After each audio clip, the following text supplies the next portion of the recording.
The MacBook Neo is the kind of product I never expected Apple to make. At first glance, it almost feels anti-Apple. For years, the cheapest MacBooks have usually started at $999 aside from older models like the MacBook Air M1, which sometimes dropped as low as $699 during sales. But the MacBook Neo starts at just $599 for education users. That is a massive $500 less than the new MacBook Air M5. A price hike that should raise a lot of concerns, and honestly it does. But after spending time testing the MacBook Neo, I can say this clearly, it is the most complete laptop I have ever used under $600. It also beats every Windows laptop in its class, and it outclasses most Chromebooks too. For $599 you get a strong aluminum body, a bright and colorful 500 nit display, and a surprisingly fast A18 Pro chip that handles everyday tasks with ease. Web browsing, video playback, casual gaming, and day-to-day productivity all feel smooth. On top of that, the side speakers are far better than you would expect at this price. So what did Apple have to cut to make this happen? Where does the MacBook Neo stand in larger laptop market? And is it actually the right choice for you? Here is my full MacBook Neo review with the real pros and cons laid out clearly. The MacBook Neo is one of Apple's most interesting launches in years, and it arrives at an important time. With rising electronics costs, global memory shortages, traffics, and a general increase in living expenses, people are being forced to think harder before buying a new laptop. Apple is usually seen as a premium company that only makes expensive devices. That reputation is not entirely fair because products like Mac Mini M4 are among the best value computers you can buy. Still, the MacBook Neo is different. This is Apple entering the budget and mid-range laptop space in a serious way for the first time. That market is normally dominated by low-cost Chromebooks and affordable Windows 11 laptops, and now Apple is stepping into that fight on its own terms. And Apple is being very clear about one thing. The MacBook Neo is affordable, but it is not cheap in the bad sense. It is not a stripped down, weak or unpleasant MacBook. You still get a solid aluminum laptop that looks and feels premium, now available in 4 fresh colors that bring back some of the fun Apple used to have with its product lineup. You also get a bright and sharp Retina display with a 2408 by 1506 resolution, which is much better than the 1080p screens that are still common in this price range. The built-in speakers sound excellent, the 1080p webcam makes video calls look clean and sharp, and best of all, the MacBook Neo runs full macOS. That means you can run almost any Mac app you want. The only real concern is 8GB of unified memory, which can limit performance when you push multiple apps at once. Even so, for everyday tasks, I had no major problems using the machine, and that makes it especially appealing for students. The biggest surprise is still at the price. At $599, it is extremely hard to find a Windows laptop or Chromebook that matches the MacBook Neo in build quality, display quality, and overall performance. For students, the price can drop even further to $499, and at that point, it becomes a very easy recommendation. That said, there are compromises. The keyboard has no backlight, which makes it harder to use in dark rooms, and the 2 USB-C ports use older USB 3 and USB 2 technology instead of faster modern standards. Even with those compromises, Apple has made what is easily the best budget laptop you can buy in 2026. It may not be the absolute cheapest laptop available, but it is absolutely worth paying a little more for this level of polish and consistency. Windows laptop makers and Chromebook makers have been put on notice. The MacBook Neo proves that Apple still knows how to make a budget product feel premium. Even though this is the least expensive MacBook in the lineup, it still looks and feels better than almost every laptop in its price range. The aluminum body, gives it a solid, durable and high-end feel. It also comes in 4 bright color options, and the review unit I tested was the citrus version, which is a vivid green shade that stands out in a good way. I also saw the color at the launch event. Silver is the classic Mac look, blush is a soft pink tone, and indigo is a deep blue. These colors feels fun without looking childish. That said, the aluminum build does mean the MacBook Neo is not quite as light as you might expect. At 2.7 pounds or 1.23 kg, it weighs the same as a MacBook Air. That is still portable, but students carrying it around all day may notice the weight. It is also slightly thicker than the Air. Apple has also matched the keyboard color to the laptop's finish, which gives the MacBook Neo a more unified and polished appearance. Apple describes it as a more colorful MacBook, and that is a fair description. One of the main differences between the base model and the higher storage version is Touch ID. If you buy the 512GB version, you get a Touch ID button on the keyboard that makes logging in, authorizing installs, using Apple Pay, and managing passwords much easier. It is a shame that Apple limited this to the more expensive model, because biometric security is extremely convenient and is already common in many budget Windows laptops. The base model instead gives you a plain lock button, which is much less useful. The keyboard itself feels comfortable and responsive, just like the Magic keyboards on more expensive Macs, but it misses one major feature: backlighting. On other MacBooks, the keys light up in dark environments, which makes typing much easier in classrooms, libraries, or at night. Without that lighting, the MacBook Neo becomes more difficult to use when the room is dim. That is probably the biggest design compromise Apple made to hit the lower price. It is not a deal breaker, but it is hard to ignore. Along the left side, you get 2 USB-C ports. These also handle charging. Since there is no MagSafe 3 here, the ports look normal, but they are not equal. The rear port uses USB 3 speeds, which reach up to 10 Gbps. That is fine the most accessories, but it is much slower than the Thunderbolt 4 and Thunderbolt 5 ports on more expensive MacBooks. You can still connect a USB-C monitor and run it at 4K 60Hz, which is good. The second USB-C port is much slower because it uses USB 2 technology.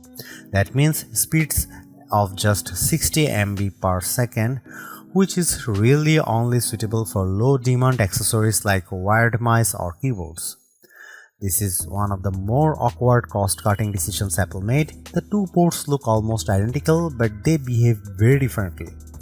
That could easily confuse people, especially when a flash drive suddenly transfers data much more slowly than expected. Even though I understand why Apple did it, using USB 2 in a 2026 laptop feels hard to justify. Still, the rest of the design averts that kind of disappointment. The aluminum chassis looks premium, the 13-inch screen is a strong choice for portability, and the display itself is one of the best parts of the MacBook Neo. At 2408 by 1506, it is much sharper than the 1080p panels most budget laptops uses. It also gets up to 500 nits of brightness, which is excellent for a laptop in this price bracket. That brightness makes the screen easy to use outdoors or in bright rooms, while the color reproduction is vivid and rich thanks to support for 1 billion colors. For anyone who has used a cheap laptop with a dull, washed-out screen, the MacBook Neo's panel will feel like a major upgrade. It is one of the best budget laptop displays you can buy, and maybe the best of all. The only missing feature, of course, is touchscreen support, because this is still very much an Apple laptop. The A18 Pro chip is one of the biggest reasons the MacBook Neo exists, and it is also one of the most interesting parts of the machine. Instead of using an M series chip like other modern Macs, Apple chose the A18 Pro, the same chip that powered the iPhone 16 Pro. At first, that sounds unusual. Putting a phone chip in a laptop is not the standard approach, but the logic behind it actually makes a lot of sense. Apple has far more experience designing mobile chips than computer chips, and its high-end iPhone silicon is now extremely powerful in a low-cost laptop that may be smarter than using a weak traditional laptop chip that struggles to keep up.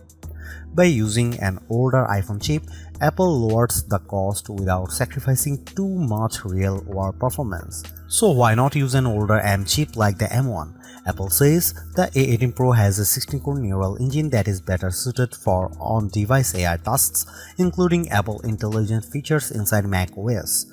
The M1 is not as capable in that area, and the A18 also benefits from faster memory that makes this choice look a lot more strategic than strange. And because the A18 Pro is still a 64-bit ARM-based chip, the MacBook Neo runs full macOS, not a restricted mobile operating system. You are not stuck with iPhone apps. You can run standard Mac software just like you would on a MacBook Air, MacBook Pro, Mac Mini, or Mac Studio. macOS runs well on the Neo, and although it is not as snappy as my MacBook Pro, it still feels impressive for the price. For the best experience though, you should keep expectations realistic and stick mainly to lighter apps. I used built-in tools like GarageBand and Keynote, and both run smoothly. That is the kind of workload this laptop handles best. You can still go beyond that. I installed Steam, which requires Rosetta on non-Intel hardware, and it worked. That shows how open the MacBook Neo is compared with Chromebooks, which are still far more limited in the apps they can run. Some budget Windows laptops also ship with Windows 11 in S mode, which is basically a locked down version of Windows that awkward app restrictions. The MacBook Neo avoids all of that. In practical terms, this makes the Neo much more flexible than a Chromebook or a Windows S mode laptop. It is also more useful than an iPad Pro in some ways, even though the iPad Pro may be more powerful on paper. The reason is simple: the Neo runs full Mac software, not iPad OS apps. Apple's ecosystem features also work here. You can mirror your iPhone, drag and drop files, make calls, send messages, share your clipboard, and use an iPad as a secondary display. I tested it with the latest M5 iPad Pro, and the setup worked extremely well. That is important because it means the MacBook Neo does not feel like a second-class Mac. You still get the same broad Apple experience as you do on more expensive models, and that is a huge win for a lower cost device.